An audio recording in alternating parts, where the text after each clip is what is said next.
Hormuz संकट के बीच गृहमंत्री अमित शाह ने बड़ा ऐलान किया है। उन्होंने कहा कि असम और नागालैंड के बीच समझौता हुआ है।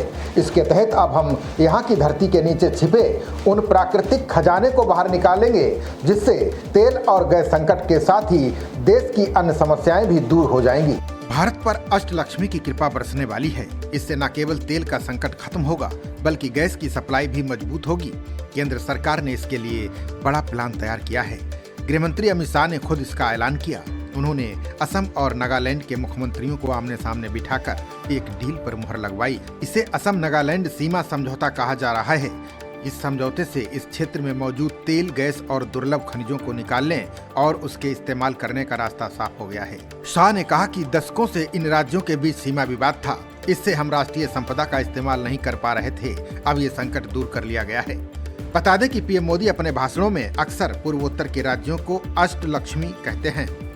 उन्होंने बार बार इस पर जोर दिया है कि ये भारत की तरक्की का प्रवेश द्वार है। अब यहीं पर भारत को वो खजाना मिला है। बता दें कि विवाद की वजह से असम और नागालैंड की सीमा से लगे तेल क्षेत्रों का दोहन नहीं हो पा रहा था। नई व्यवस्था के तहत दोनों राज्य संसाधनों से होने वाले लाभ को 50-50 के आधार पर साझा करेंगे। सरकार का मानना है कि इससे न सिर्फ पुराने विवाद कम होंगे, बल्कि ऊर्जा क्षेत्र में निवेश भी बढ़ेगा। सबसे महत्वपूर्ण बात यह है कि अब 1000 वर्ग किलोमीटर से अधिक क्षेत्र में तेल और गैस की खोज और उत्पादन का रास्ता खुल गया है। पूरे पूर्वोत्तर क्षेत्र में तेल, प्राकृतिक गैस और कई प्रकार के खनिजों का विशाल भंडार मौजूद है। कानून व्यवस्था की समस्याओं, सीमा विवादों और प्रशासनिक अड़चनों के कारण इनका पूरा उपयोग नहीं हो पाया। शाह ने दावा किया कि अभी जिन क्षेत्रों से प्रतिदिन लगभग 1000 से 1500 बैरल उत्पादन हो रहा है, अब उस क्षमता को 10 गुना से भी अधिक बढ़ाया जा सकता है।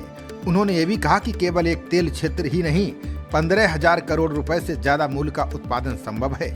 यह बात हम सभी जानते हैं कि भारत दुनिया का तीसरा सबसे बड़ा तेल उपभोक्ता देश है। भारत अपनी जरूरत का लगभग 85% कच्चा तेल विदेशों से खरीदता है।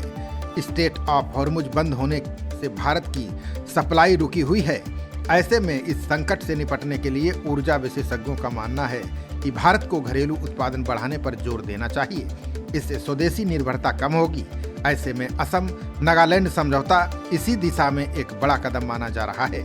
विशेषज्ञों का मानना है कि केवल असम नागालैंड का ये समझौता भारत को तेल आयात से पूरी तरह मुक्त नहीं कर सकता, लेकिन ये देश की ऊर्जा सुरक्षा मजबूत करने की दिशा में एक महत्वपूर्ण कदम जरूर साबित होगा। इस समझौते का असर केवल तेल और गैस तक सीमित नहीं है।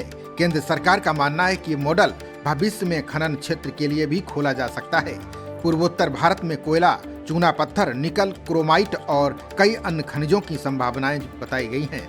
यदि इन राज्यों के बीच सहयोग बढ़ता है तो निवेशकों का भरोसा भी मजबूत होगा। यहाँ नई परियोजनाओं को गति मिलेगी। इसका सीधा असर रोजगार, उद्योग और बुनियादी ढांचे के विकास पर पड़ेगा। खबरों का सिलसिला जारी रहेगा। देखते रहिए जनप्रवाद। नमस्कार।